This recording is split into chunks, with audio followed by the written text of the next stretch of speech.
ঘেরাও করার পর হযরত হুসাইন রাদিয়াল্লাহু তাআলা আনহু তিনটা কথা বললেন। একটা কথা হচ্ছে যে আমি এখানে তোমাদের সাথে যুদ্ধ করতে আসিনি। আমি কি করতে আসিনি?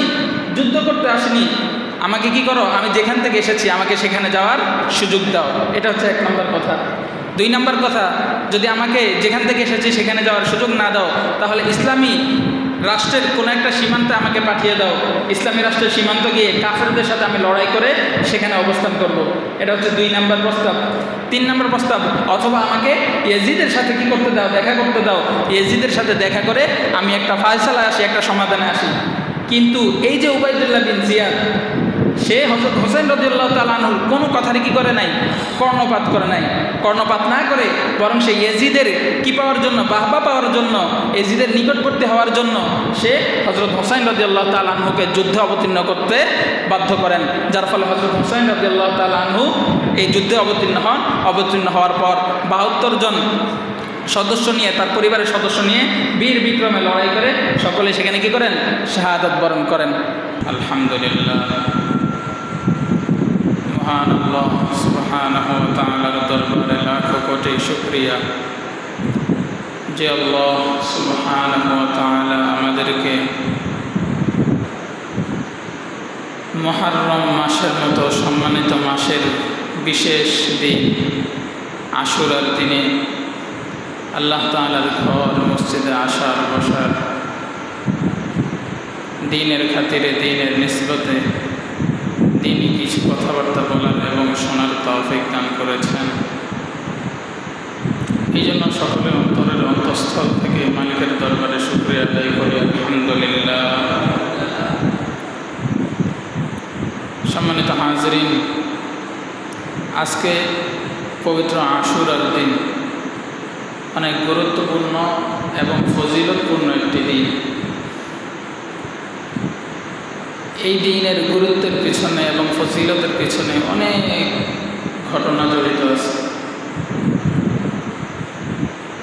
হযরত আদম আলাইহিস সালাতু ওয়াস সালাম শয়তানের দ্বারা প্ররোচিত হয়ে আল্লাহ তাআলার বিধানের যখন লঙ্ঘন করে জান্নাত থেকে বিতাড়িত হলেন, জান্নাত থেকে বহিষ্কৃত হলেন, তখন দুনিয়ায় আসার পর দীর্ঘ সময় পর্যন্ত হযরত আদম আলাইহিস সালাতু ওয়াস সালাম আল্লাহ তাআলার দরবারে কান্নাকাটি করেছেন।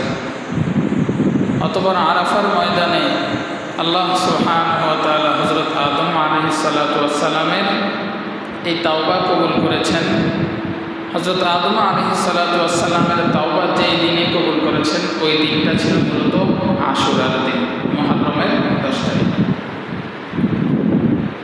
এরপরে হযরত নূহ আলাইহিস সালাতু ওয়াস সালাম, আপনারা জানেন, ৯৫০ বছর দিনের দাওয়াত মানুষকে দিয়েছেন, কিন্তু তার দাওয়াতে অল্প কিছু লোক শুধু কি করেছে, তার দাওয়াত গ্রহণ করেছে।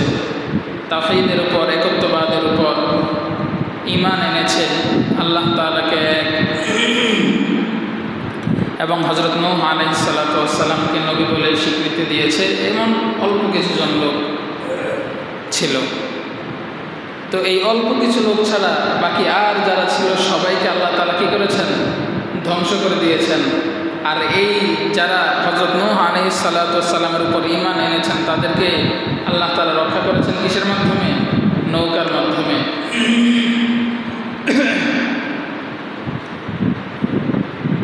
ওই সম্প্রদায়কে ধ্বংস করার জন্য আল্লাহ তাআলা যেভাবে আসমান থেকে প্রবল আকারে বৃষ্টি বর্ষণ করেছেন, তেমনি মাটির জমিনের নিচ থেকেও আল্লাহ তাআলা কি করেছেন, পানির ফোয়ারা তৈরি করেছেন, যার কারণে এমন বন্যা তৈরি হয়েছে যে পুরো একটা সম্প্রদায়, পুরো একটা জাতি ধ্বংস হয়ে গিয়েছিল।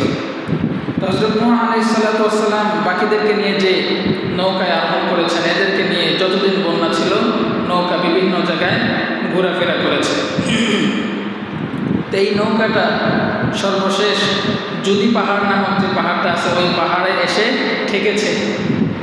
যেই দিনে এই নৌকাটা যদি পাহাড়ে এসে ঠেকেছে, ওই দিনটা ছিল আশুরার দিন।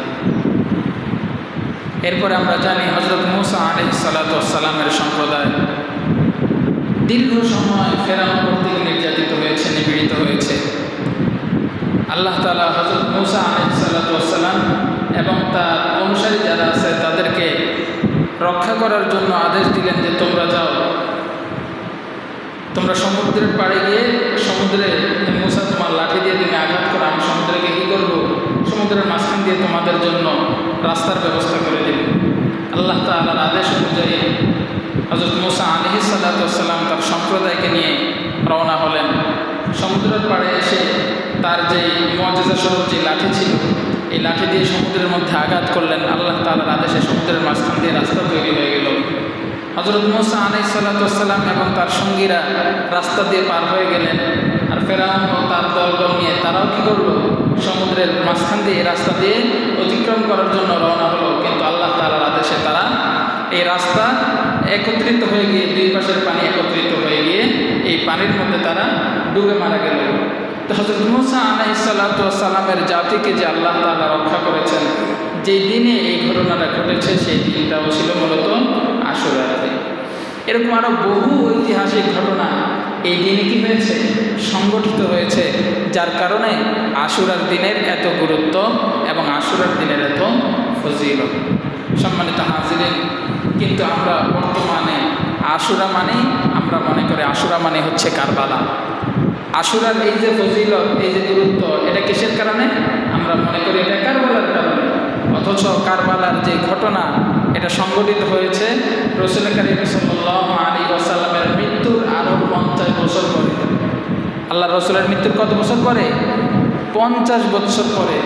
অথচ আশুরার সম্পর্কে ফজিলত এবং আশুরার আমল এবং আশুরার গুরুত্ব রাসূল কারীম সাল্লাল্লাহু আলাইহি ওয়াসাল্লাম তার জীবদ্দশাতেই কী করেছেন, বলে গিয়েছেন। আর আমরা জানি কোনো একটা দিন, কোনো একটা সময় বা কোনো একটা মুহূর্ত ফজিলতপূর্ণ হওয়ার জন্য এটাতে স্বয়ং আল্লাহ তাআলা অথবা আল্লাহ রসুল সাল্লাল্লাহু আলাইহি ওয়াসাল্লামের কী থাকে, হস্তক্ষেপ থাকে। যদি কোনো সময়কে, কোনো দিনকে আল্লাহ তাআলা অথবা তার রসুল কী বলেন, ফজিলতপূর্ণ বলেন, গুরুত্বপূর্ণ বলেন, তাহলেই সেই দিনটা কী হয়, গুরুত্বপূর্ণ হয়, ফজিলতপূর্ণ হয়। অথচ আমরা কারবালার যে ঘটনা, এটার দিকে তাকালে লক্ষ্য করতে পারি যে আশুরার যে ফজিলত, এটা যে কারবালার কারণে হবে এই সম্পর্কে কিন্তু রাসূল কারীম সাল্লাল্লাহু আলাইহি ওয়াসাল্লাম কোনো ধরনের কোনো কথা বলে যান নাই। আশুরার ফজিলত কারবালার কারণে যদি হতো, তাহলে অবশ্যই রাসূল কারীম সাল্লাল্লাহু আলাইহি ওয়াসাল্লাম তার জীবদ্দশাতে একটা ভবিষ্যৎবাণী করে যেতেন যে আমার মৃত্যুর পরে আমার নাতি হুসাইন কারবালার ময়দান কী হবে, শহীদ হবে। তার মৃত্যুর কারণে মূলত কি এই আশুরার ফজিলত, এরকম কিছু আল্লাহ রসুল বলে যেতেন। কিন্তু এই সম্পর্কে আল্লাহ রসুল কোনো কিছুই বলে যান নাই। তার মানে বোঝা গেল আশুরার যে ফজিলত, গুরুত্ব, এটা ইসলামের আরও ঐতিহাসিক বিভিন্ন ঘটনার কারণে এই ফজিলত এবং গুরুত্ব, কিন্তু কারবালার সাথে এটার কোনো কি নাই, সম্পর্ক নাই। এটার ফজিলতের সাথে, বরকতের সাথে, গুরুত্বের সাথে কারবালার কোনো কি নাই, সম্পর্ক নাই। হ্যাঁ, পরবর্তীতে এই আশুরার দিনে এই কারবালার মর্মান্তিক ঘটনা ঘটেছে, এটাকে অস্বীকার করার কোনো বিষয় না। কিন্তু এটার কারণে যে আশুরার ফজিলত, বিষয়টা কিন্তু এমন না। কথাগুলো বুঝাইতে পারতেছি? আশুরার ফজিলত কারবালার কারণে না, কারণ কারবালার ঘটনা সংঘটিত হয়েছে রাসূল কারীম সাল্লাল্লাহু আলাইহি ওয়াসাল্লামের মৃত্যুর আরও 50 বছর পরে। তো সম্মানিত হাজিরিন, কিন্তু আমরা বর্তমানে কি করি, আশুরা মানে মনে করি কারবালা। আর এটাকে মনে করে একদল লোক আশুরার রোজা রাখবে তো দূরের কথা, একটু ইবাদত বন্দিগিতে সময় কাটাবে তো দূরের কথা, তারা কি করে, আশুরা আসলে কারবালা কারবালা করে। তার হযরত হুসাইন রাদিয়াল্লাহু তাআলা আনহুর জন্য কি করে, শোক পালন করে, বিভিন্ন মাহফিল, সভা, সেমিনারের ব্যবস্থা করে। এরা কি করে, ইয়াজিদকে গালাগালি করে। এমনকি ইয়াজিদকে গালাগালি করতে গিয়ে এবং রাসূল কারীম সাল্লাল্লাহু আলাইহি ওয়াসাল্লামের প্রতি ভালোবাসা এবং তার পরিবারের প্রতি ভালোবাসা প্রকাশ করতে গিয়ে অন্যদিকে রাসূল কারীম সাল্লাল্লাহু আলাইহি ওয়াসাল্লামের জলিলুল কদর সাহাবী, কাতেবে ওহী, ওহীর লেখক হযরত মুআবিয়া রাদিয়াল্লাহু তাআলা আনহুর উপর তারা কি করে, কটাক্ষ করে, তাকে অপমান করে। নাউযুবিল্লাহ। রাসূল কারীম সাল্লাল্লাহু আলাইহি ওয়াসাল্লামের প্রতি ভালোবাসা প্রকাশ করতে গিয়ে হযরত মুআবিয়া রাদিয়াল্লাহু তাআলা আনহুর মতো একজন সাহাবী তাকে কটাক্ষ করা, এটা কত বড় নির্বুদ্ধিতার পরিচয়, এটা একটু লক্ষ্য করলে বোঝা যায়। সম্মানিত হাজিরিন, তো বলতেছিলাম যে আশুরা আসলে একদল লোক কী করে কারবালা কারবালা করে এবং হুসাইন রাদিয়াল্লাহু তাআলা আনহুর এই যে শাহাদাত বরণ এটাকে কেন্দ্র করে তারা শোক পালন করে। তো আমাদের জানা থাকা উচিত কারো মৃত্যুকে কেন্দ্র করে শোক দিবস পালন করা অথবা কারো জন্মদিনকে পালন করে জন্মদিবস উদযাপন করা, এই দোনোটাই ইসলামী শরীয়তে নাজায়েজ। দুইটা বিষয় কি ইসলামী শরীয়তে নাজায়েজ। কারোর জন্য শোক পালন করার ব্যাপারে আল্লাহ রাসূল সাল্লাল্লাহু আলাইহি ওয়াসাল্লাম বলেছেন, লাইসা মিন্না মান যারাবাল হুদুদা ওয়া শাক্কাল জুয়ুবা ওয়া দাআ বিদাওয়াল জাহিলিয়া। ওই সমস্ত লোক আমার উম্মতের দলভুক্ত নয়, আমার উম্মতের অন্তর্ভুক্ত নয়, যারা কি করে শোকের কারণে জরবাল হুদুদা তাদের গালের মধ্যে চপেটাঘাত করে, গালের মধ্যে চড় দেয়, অশাক্কল জিউবা এবং শোকের কারণে তারা নিজেদের জামা কাপড় ছিঁড়ে ফেলে, ওয়াদা বিদাওয়াল জাহিলিয়া এবং জাহিলি জামানার মতো তারা বিলাপ করতে থাকে। এরা কেউ কিনা আমার উম্মতের অন্তর্ভুক্ত না। তাহলে এই হাদিসের মধ্যে আল্লাহ রাসূল সাল্লাল্লাহু আলাইহি ওয়াসাল্লাম কী করলেন, কারোর জন্য শোক পালন করা এটাকে নিষিদ্ধ সাব্যস্ত করলেন, যে এভাবে শোক পালন করে তারা কিনা উম্মতে মুহাম্মাদের অন্তর্ভুক্ত না।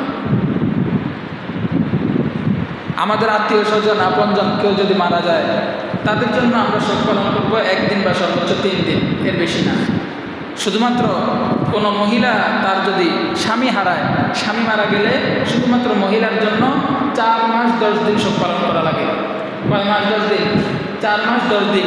এই 4 মাস 10 দিনের মধ্যে মহিলা সাজসজ্জা থেকে বিরত থাকবে এবং অন্য কোনো পুরুষের কাছে বিবাহ বন্ধনে আবদ্ধ হওয়া থেকে কী করবে? বিরত থাকবে। শুধুমাত্র ইসলামে স্ত্রী তার স্বামীর জন্য, স্বামী যদি মারা যায় 4 মাস 10 দিন শোক পালন করবে। এছাড়া অন্য কোনো আত্মীয় স্বজন মারা গেলে 1 দিন বা সর্বোচ্চ 3 দিন আমরা কী করবো? শোক পালন করব। এরপরে আর কোনো শোক পালন নাই। কোনো মানুষের মৃত্যুকে কেন্দ্র করে প্রতি বছর ওই দিনটা আসলেই শোক পালন করা, এটা সম্পূর্ণ বেদাত এবং নাজায়েজ একটা কাজ। চাই সে যেই হোক, চাই সে যে হোক, সে একজন ধর্মের অনেক বড় ব্যক্তিত্ব হোক বা কোনো রাজনৈতিক দলের বড় কেউ হোক বা দেশের জন্য বড় কেউ হোক, যেই হোক, প্রতি বছরে বছরে কারোর জন্য শোক পালন করা এটা সম্পূর্ণ বেদাত, নাজায়েজ কাজ এবং এটা পরিত্যাজ্য একটা বিষয়, এটাকে পরিত্যাগ করতে হবে। তেমনিভাবে হযরত হুসাইন রাদিয়াল্লাহু তাআলা আনহু, তিনি আল্লাহ রাসূল সাল্লাল্লাহু আলাইহি ওয়াসাল্লামের নাতি, তার প্রতি আমাদের অগাধ ভালোবাসা আছে, আমরা তাকে অনেক ভালোবাসি। তার যে মর্মান্তিক ঘটনা কারবালায় শহীদ হওয়া, এটাতে আমরাও অনেক দুঃখিত, কিন্তু এই জন্য প্রতি বছর তার জন্য শোক পালন করব, এটা আমরা মেনে নিতে পারি না। ইসলাম আমাদেরকে এই সমর্থন দেয় না, সুযোগ দেয় না। তো সম্মানিত হাজরিন, এতদিন এই যে শোক দিবস পালন করা, হযরত হুসাইন রাদিয়াল্লাহু তাআলা আনহুকে কেন্দ্র করে যে শোক দিবস পালন করা হয়, তাজিয়া মিছিল করা হয়, এগুলা আপনাদেরকে সতর্ক করতাম এই বলে যে এই সমস্ত জিনিসগুলো ঢাকার মধ্যে কি হয়? উদযাপিত হয়, গ্রামে গঞ্জের মধ্যে এগুলা নাই। কিন্তু আজকে দেখলাম গ্রামের মধ্যেও এইসব ফিতনা শুরু হয়েছে, বলেন নাউজুবিল্লাহ। এই যে আজকে সকালে দেখলাম হাজীগঞ্জে ওই যে সাদরা দরবার সম্ভবত তাদের অনুসারী যারা আছে, তাদের ওই ব্যানের মধ্যে লেখা ছিল পাক পাঞ্জাতন কাফেলা, যাই হোক এটা কাদের অনুসারী জানি না। এই হাজীগঞ্জের মধ্যে আজকে দেখলাম হযরত হুসাইন রাদিয়াল্লাহু তাআলা আনহুর জন্য কালো কাপড় পরিধান করে, কালো পতাকাটা নিয়ে, তারপরে ব্যানার নিয়ে তারা কি করতেছে? শোক মিছিল করতেছে। তো যেই ফিতনাটা এতদিন পর্যন্ত শহরের মধ্যে সীমাবদ্ধ ছিল, এটা আস্তে আস্তে কী করতেছে? গ্রামের দিকে ধাবিত হচ্ছে। এই জন্য আমরা যাতে এই ফিতনায় জড়িয়ে না যাই, এই ফিতনা থেকে যেন আমরা হেফাজতে থাকতে পারি, এই জন্য আপনাদের সামনে বারবার এগুলাকে কী করা? উপস্থাপন করার চেষ্টা করি। এই সমস্ত ফিতনা থেকে আল্লাহ তাআলা আমাদেরকে হেফাজত করুন। যদিও আমরা আমাদের আশপাশে এমন কিছু দেখতে পাই না, কিন্তু এই ফিতনা অতি শীঘ্রই আমাদের মধ্যে চলে আসবে। যেমন দেখেন হিজবুত তাওহীদের একটা ফিতনা, হিজবুত তাওহীদের ফিতনা, এটা একেবারে মহামারীর মতো। করোনা মহামারী যেমন অল্প কয়েকদিনের মধ্যে পুরো পৃথিবীকে গ্রাস করে নিয়েছে, হিজবুত তাওহীদের ফিতনা অতি দ্রুত বাংলাদেশকে কি করবে? এভাবে গ্রাস করে নেবে। হিজবুত তাওহীদের ফিতনা কিন্তু অনেক মারাত্মক, সম্মানিত হাজরিন। যাই হোক, হিজবুত তাওহীদের ফিতনা সম্পর্কে অন্য কোনো দিন আলোচনা করব। তো বলতেছিলাম, এই যে কারবালার ঘটনা এবং মানুষের জন্য শোক পালন করা, এগুলো নিয়ে প্রতি বছরে আপনাদের সামনে বলি। কেন বলি? যাতে আপনারা এবং আমরা সবাই কী করতে পারি? এই সমস্ত ফিতনা থেকে হেফাজত করতে পারি। এই জন্য বারবার এগুলো আপনাদের সামনে উপস্থাপন করা। তো তো সম্মানিত হাজরিন, এই আশুরাকে কেন্দ্র করে যে সমস্ত কার্যক্রমগুলো পরিচালনা করা হয় এগুলো মূলত সবগুলো এসেছে শিয়াদের কাছ থেকে। কাদের কাছ থেকে? শিয়াদের কাছ থেকে। এই দিন তারা কি করে? তারা তাজিয়া বানায়। তাজিয়া মানে হযরত হুসাইন রাদিয়াল্লাহু তাআলা আনহুর একটা কৃত্রিম মাজার তারা বানায়।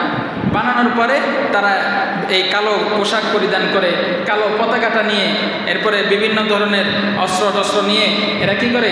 শহরের বিভিন্ন রাস্তায় অলিতে গলিতে হাই হুসাইন হাই হুসাইন এবং বিভিন্ন ধরনের এই স্লোগান দিয়ে এরা মিছিল করতে থাকে। এরপরে এরা হযরত হুসাইন রাদিয়াল্লাহু তাআলা আনহুর এই বানানো মাজার, কৃত্রিম মাজারকে এরা কী করে? কোনো লেকের মধ্যে অথবা কোনো নদীর পানির মধ্যে এরা বিসর্জন দেয়। বলেন নাউজুবিল্লাহ। একেবারে পুরা হিন্দুয়ানি কার্যক্রম। হিন্দুরা যেমন দুর্গা পূজা করার পর যখন পূজা শেষ হয়ে যায়, পূজার শেষ দিনে তারা কী করে? তাদের মূর্তিকে নিয়ে বিভিন্ন নদ নদীর মধ্যে কী করে? বিসর্জন দেয়। এই সমস্ত শিয়া সম্প্রদায়ের লোকেরা এরা কী করে? হযরত হুসাইন রাদিয়াল্লাহু তাআলা আনহুর কৃত্রিম মাজার বানিয়ে এটা নিয়ে মিছিল করে, মিছিল করা শেষে, শোক পালন শেষে এটাকে নিয়ে তারা বিসর্জন দেয়। তো হিন্দুদের কাজ আর এই কাজের মধ্যে তফাৎ কোথায়? কোনো তফাৎ নাই। এই জন্য রাসূল কারীম সাল্লাল্লাহু আলাইহি ওয়াসাল্লাম বলেছেন, মান তাশাব্বাহা বিকওমিন ফাহুয়া মিনহুম। যে ব্যক্তি কোনো সম্প্রদায়ের কি করে? সাদৃশ্যতা অবলম্বন করে, সে তাদেরই দলভুক্ত। সুতরাং শিয়ারা যে কর্মকাণ্ড করতেছে এটা সরাসরিভাবে হিন্দুদের কার্যক্রমের সাথে কি সাদৃশ্যতা রাখে। সুতরাং আমরা বলতে পারি এটা মুসলমানদের কোনো কাজ হতে পারে না। তো সম্মানিত হাজিরিন, এই হচ্ছে শিয়াদের কৃষ্টি কালচার। আশুরাকে নিয়ে তারা মূলত এই কাজগুলো করে। আর আমরা শিয়াদের এই কৃষ্টি কালচার, তাদের আগ্রাসনে এতটাই হয়ে গেছি, জড়িয়ে পড়েছি যে আমরাও এই আশুরাকে কেন্দ্র করে বিভিন্ন ধরনের নানা এমন জিনিস নিয়ে আমরা আপত্তি উপস্থাপন করি যেটার কোনোই ভিত্তি নাই। যেমন মুহররম মাস, সম্মানিত একটা মাস, গুরুত্বপূর্ণ একটা মাস। এই মাসে অনেক মানুষ বিয়ে করতে চায় না। আপনাদের এদিকে আছে কিনা জানি না, অনেক মানুষ আছে মুহররম মাসে কি করতে চায় না? বিয়ে করতে চায় না। হুজুরদের কাছে এসে প্রশ্ন করে, হুজুর মুহররম মাসে কি বিয়ে করা যাবে কিনা, বা বিশেষ করে আশুরার দিন বিয়ে করা যাবে কিনা। তখন যদি তাকে প্রশ্ন করা হয় যে অন্য কোনো সময় তো এই প্রশ্ন করেন না, আজকে এই প্রশ্ন করার কারণ কি, যে মুহররম মাসে অথবা আশুরার দিনে বিবাহ করা যাবে কিনা, তখন তাদের উত্তর হয় যে মুহররম মাসে তো কারবালার মতো একটা অশুভ ঘটনা ঘটেছে। কারবালার ঘটনার মতো কি ঘটেছে? একটা অশুভ ঘটনা ঘটেছে, আর এটা ঘটেছে 10 তারিখে। তো অশুভ ঘটনা যেই দিনে ঘটেছে ওই দিনে বিবাহের মতো একটা শুভ কাজ ঘটানো, এটা কি হতে পারে কিনা? কিসের সাথে কি মিলেছে? বুঝতে পারছেন বিষয়টা? যেই দিনে একটা অশুভ ঘটনা ঘটছে ওই দিনে বিবাহের মতো একটা শুভ কাজ ঘটানো, এটাকে ইসলাম সমর্থন করে কিনা? তাহলে দেখেন, কোন দিন কোন মাসের মধ্যে বিবাহ নিয়ে নিষেধাজ্ঞা এটা পাওয়া যায় না। আল্লাহ তাআলা দিন সৃষ্টি করেছেন 12 মাসের প্রত্যেকটা দিনই আল্লাহ তাআলার কাছে গ্রহণযোগ্য। ওই দিন আপনি যে কোনো ধরনের কাজ করতে পারেন, ইসলামিক যে কোনো ধরনের কাজ করতে পারেন, ইবাদত করতে পারেন, বিবাহ শাদী সব কিছু করতে পারেন, কোনো নিষেধাজ্ঞা নাই। কিন্তু শিয়াদের এই সমস্ত অপসংস্কৃতির জালে আমরা এমনভাবে জড়িয়ে পড়েছি যে তাদের কারণে আমরা মনে করি যে মুহররম মাসে বা আশুরার মাসে কি করা যাবে না? বিবাহ শাদী করা যাবে না। এই জাতীয় আরও অনেক কিছু কি আছে, সম্পৃক্ত আছে। তো এগুলো থেকে বের হয়ে আসতে হবে। এগুলো থেকে কী করতে হবে? বের হয়ে আসতে হবে। মুহররম মাসে বিবাহ থেকে বিরত থাকা এটা তো না জায়েজ কাজ, বরং মুহররম মাসে বিবাহ শাদী করা এটা আরও উত্তম হতে পারে। এটা কি হতে পারে? উত্তম। কারণ আল্লাহ তাআলার কাছে যে 4টা মাস সম্মানিত, জিলকদ, জিলহজ, মুহররম আর রজব, ওই 4টা সম্মানিত মাসের মধ্যে একটা মাস কি সম্মানিত। তো সম্মানিত মাসের মধ্যে বিবাহ করা এটা আরও বরকতের কারণ হতে পারে, এটা আরও সম্মানের বিষয় হতে পারে, এটা খারাপ কিছু না। তো সম্মানিত হাজিরিন, এই হচ্ছে শিয়াদের কৃষ্টি কালচার। এই শিয়াদের কৃষ্টি কালচারের কারণে আমরা মুসলমানরা এই কাজগুলোর সাথে জড়িয়ে গিয়েছি। শিয়ারা যেমন এটাকে অনেক ভালো মনে করে, আমরা মুসলমানরা কি করি? এটাকে ভালো মনে করি। অথচ আল্লাহ তাআলা বলতেছেন, কুল হাল নুনাব্বিউকুম বিল আখসারিনা আমালা আল্লাযীনা দাল্লা সা'য়ুহুম ফিল হায়াতিদ দুনিয়া ওয়া হুম ইয়াহসাবুনা আন্নাহুম ইহসিনুনা সুন্নাহ। আল্লাহ তাআলা বলেন, হে নবী আপনি বলেন, আমি কি তোমাদেরকে এমন ব্যক্তিদের সম্পর্কে সংবাদ দিব, বিল আখসারিনা আমালা, যাদের কাজগুলো হচ্ছে ক্ষতিগ্রস্ত, আল্লাযীনা দাল্লা সা'য়ুহুম ফিল হায়াতিদ দুনিয়া, যাদের দুনিয়ার মধ্যে তাদের চেষ্টাগুলো কি হয়ে যায়, পথভ্রষ্ট হয়ে যায়, গোমরা হয়ে যায়, ব্যর্থ হয়ে যায়। ওয়াহুম ইয়াহসাবুনা আন্নাহুম ইহসিনুনা সুনআ, অথচ তারা মনে করে তার উত্তম কাজ করতেছে। তারা মনে করে উত্তম কাজ করতেছে, অথচ তাদের এই কাজ, তাদের এই চেষ্টা সব কিছুই কি বৃথা। আল্লাহ তাআলা বলেন এই সমস্ত ব্যক্তিরাই কাজের দিক দিয়ে সবচেয়ে বেশি ক্ষতিগ্রস্ত। তেমনিভাবে যারা হযরত হুসাইন রাদিয়াল্লাহু তাআলা আনহুর মৃত্যুকে কেন্দ্র করে শোক পালন করে, তারা মনে করে আমরা কি করতেছি, অনেক ফজিলতপূর্ণ একটা কাজ করতেছি, অনেক গুরুত্বপূর্ণ কাজ করতেছি, কিন্তু না, তারা একটা অনর্থক কাজ করতেছে। অনর্থক কাজ করে তাদের ঈমান আমলকে নষ্ট করতেছে। তো সম্মানিত হাজরিন, এই যে কারবালার যে ঘটনা, এটার সম্পর্কে সংক্ষিপ্ত একটা ধারণা আপনাদেরকে দেই যে চারজন খলিফা হযরত আবু বকর, ওমর, ওসমান এবং আলী রাদিয়াল্লাহু তাআলা আনহুর পরে খেলাফতের দায়িত্ব গ্রহণ করেছিলেন হযরত মুআবিয়া রাদিয়াল্লাহু তাআলা আনহু। তিনি দীর্ঘ প্রায় 20 বছরের মতো কি করেছেন, খেলাফতের দায়িত্ব আঞ্জাম দিয়েছেন। তো তিনি শেষ সময়ে এসে তার পরবর্তী কে খেলাফতের দায়িত্ব গ্রহণ করবে, এটার জন্য কি করেছেন, তার যে ছেলে আছে এই ছেলেকে তিনি মনোনয়ন দিয়েছেন। তার ছেলেকে তিনি কি করেছেন, মনোনয়ন দিয়েছেন। তো হযরত মুআবিয়া রাদিয়াল্লাহু তাআলা আনহু এই যে তার ছেলেকে মনোনয়ন দিলেন, এটাকে অনেকে বলতে চায় যে হযরত মুআবিয়া রাদিয়াল্লাহু তাআলা আনহু খেলাফতকে ধ্বংস করে দিয়ে পরিবারতন্ত্র কায়েম করেছেন। বলেন নাউজুবিল্লাহ। হযরত মুআবিয়া রাদিয়াল্লাহু তাআলা আনহু তার ছেলেকে যে মনোনয়ন দিয়েছেন, এটা তার নিজের পক্ষ থেকেই দেন নাই, বরং তার আশেপাশে বড় বড় যে সমস্ত সাহাবা একরাম ছিল তাদের কাছ থেকে তিনি পরামর্শ নিয়েছেন। পরামর্শ নিয়ে তার ছেলেকে কি করেছেন, মনোনয়ন দিয়েছেন। তো সম্মানিত হাজরিন, যদি তিনি তার মন থেকে এরকম তার ছেলেকে মনোনয়ন দিতেন, তাহলে তিনি এই বদদুয়াটা করতেন না। কোন বদদুয়া? তিনি তার ছেলেকে মনোনয়ন দেওয়ার পর বলেছিলেন, হে আল্লাহ, আমি যদি আমার নিজের ছেলের প্রতি স্নেহ, ভালোবাসা, মায়া, মমতার কারণে তাকে খেলাফতের মনোনয়ন দিয়ে থাকি, তাহলে তুমি তাকে কখনোই কি করো না, সফল করো না। আর যদি আমি তাকে কি করি, ইসলামের জন্য, উম্মতের জন্য তাকে খেলাফতের মনোনয়ন দিয়ে থাকি, তাহলে তাকে তুমি সফল করো।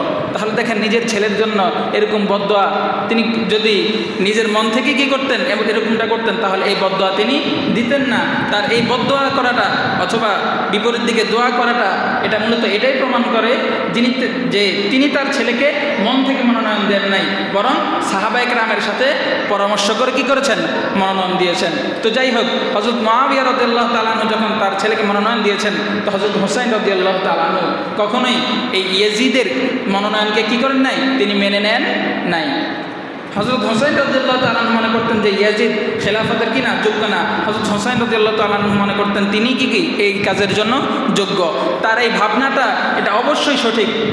আল্লাহ রাসূল সাল্লাল্লাহু আলাইহি ওয়াসাল্লামের দৌহিত্র নাতি হিসেবে তিনি যে খেলাফতের যোগ্য, এটা ভাবনাটা, এটা কল্পনা করাটা, ভাবাটা, এটাই কি যৌক্তিক, তার ভাবনাটা সঠিক। তো তিনি তার খেলাফতকে মেনে নেন নাই। না মানার কারণে তিনি নিজে খেলাফত গ্রহণের জন্য আগ্রহী ছিলেন। তো অপরদিকে কুফা থেকে বারবার হযরত হুসাইন রাদিয়াল্লাহু তাআলা আনহুর কাছে চিঠি আসতে লাগলো যে আপনি কি করেন, আপনি কুফাতে আসেন, আমরা ইয়াজিদকে প্রত্যাখ্যান করে আপনার হাতে বায়াত গ্রহণ করে আপনাকে আমরা খলিফা মনোনীত করব, আপনাকে আমরা খলিফা মেনে নিব। তো কুফাবাসীর বারবার পত্র পাওয়ার পর যে কুফার অবস্থা পর্যবেক্ষণ করার জন্য হযরত হুসাইন রাদিয়াল্লাহু তাআলা আনহু তার চাচাতো ভাই মুসলিম বিন আকিলকে কি করলেন, প্রেরণ করলেন। মুসলিম বিন আকিল যখন কুফায় গেল, যাওয়ার পরে দেখলো না, কুফাবাসী আসলেই হযরত হুসাইন রাদিয়াল্লাহু তাআলা আনহুকে কি করতে চায়, খলিফা বানাতে চায়।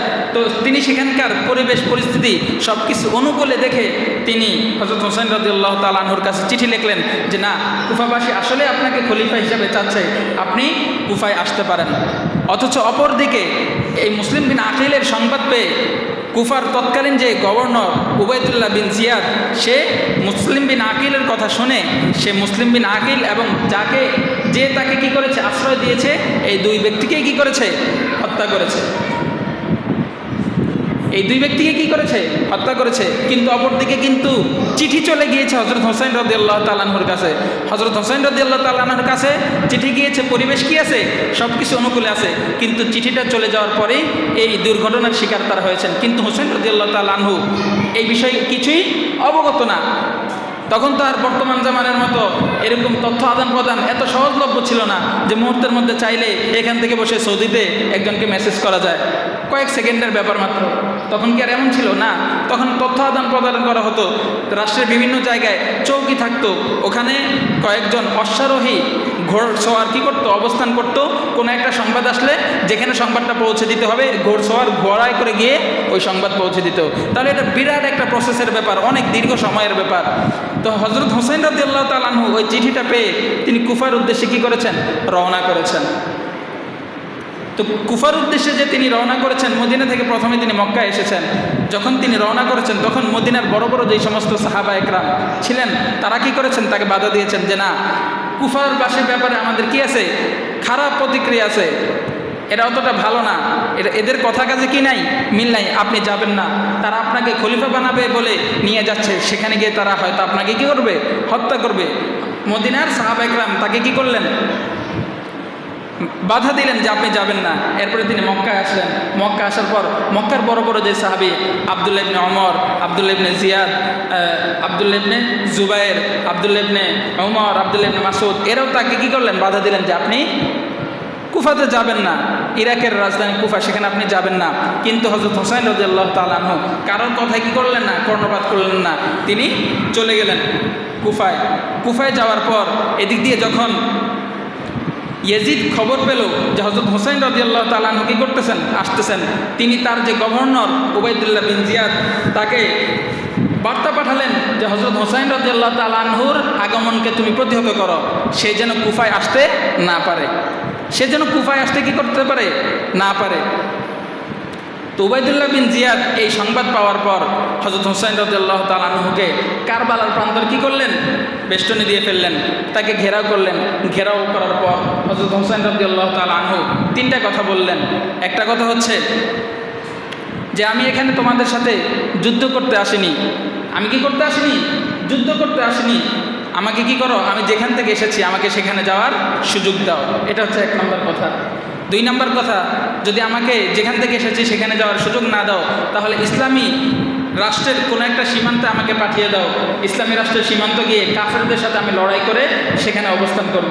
এটা হচ্ছে দুই নম্বর প্রস্তাব। তিন নম্বর প্রস্তাব, অথবা আমাকে ইয়াজিদের সাথে কি করতে দাও, দেখা করতে দাও। ইয়াজিদের সাথে দেখা করে আমি একটা ফায়সালায় আসি, একটা সমাধানে আসি। কিন্তু এই যে উবাইদুল্লাহ বিন জিয়াদ, সে হযরত হুসাইন রাদিয়াল্লাহু তাআলা আনহুর কোনো কথারই কি করে নাই, কর্ণপাত করে নাই। কর্ণপাত না করে বরং সে ইয়াজিদের কি পাওয়ার জন্য, বাহবা পাওয়ার জন্য, ইয়াজিদের নিকটবর্তী হওয়ার জন্য সে হযরত হুসাইন রাদিয়াল্লাহু তাআলা আনহুকে যুদ্ধে অবতীর্ণ করতে বাধ্য করেন। যার ফলে হযরত হুসাইন রাদিয়াল্লাহু তাআলা আনহু এই যুদ্ধে অবতীর্ণ হন। অবতীর্ণ হওয়ার পর 72 জন সদস্য নিয়ে, তার পরিবারের সদস্য নিয়ে বীর বিক্রমে লড়াই করে সকলে সেখানে কি করেন, শাহাদাত বরণ করেন। এদিক দিয়ে ইয়াজিদ কিন্তু কিছুই জানে না। ইয়াজিদ শুধু বলেছিল যে হযরত হুসাইন রাদিয়াল্লাহু তাআলা আনহুকে কি করা যাবে না, কুফাতে প্রবেশ করতে দেওয়া যাবে না, শুধু প্রতিহত করবা। সে কিন্তু কখনোই কি করে নাই, হযরত হুসাইন রাদিয়াল্লাহু তাআলা আনহুকে হত্যার নির্দেশ দেয় নাই। কিন্তু এই যে উবাইদুল্লাহ বিন জিয়াদ, সে নিজে কি করেছে, নিজ উদ্যোগে হযরত হুসাইন রাদিয়াল্লাহু তাআলা আনহুকে হত্যা করেছে। হত্যা করে যখন হযরত হুসাইন রাদিয়াল্লাহু তাআলা আনহুর কাটা মস্তক, মাথাকে দ্বিখণ্ডিত করে ইয়াজিদের দরবারে উপস্থিত করলো, তখন ইয়াজিদ কি করলো, এই অবস্থা জানার পর সে খুবই আফসোস করেছে এবং তার চোখ দিয়ে পানি বেয়ে পড়েছে এবং সে বলেছে যে উবাইদুল্লাহ বিন জিয়াদ ওই নাফান্দা কমিনা, সে কেন এই হযরত হুসাইন রাদিয়াল্লাহু তাআলা আনহুকে হত্যা করলো, আমি তো তাকে হত্যা করার আদেশ দেই নাই। তো সম্মানিত হাজির, এই হচ্ছে কারবালার মূল ঘটনা। দেখেন এখানে এই যে ইয়াজিদ, সে কিন্তু হত্যার আদেশ দেয় নাই, হত্যার কি করে নাই, আদেশ দেয় নাই। হত্যা করেছে তার একজন গভর্নর।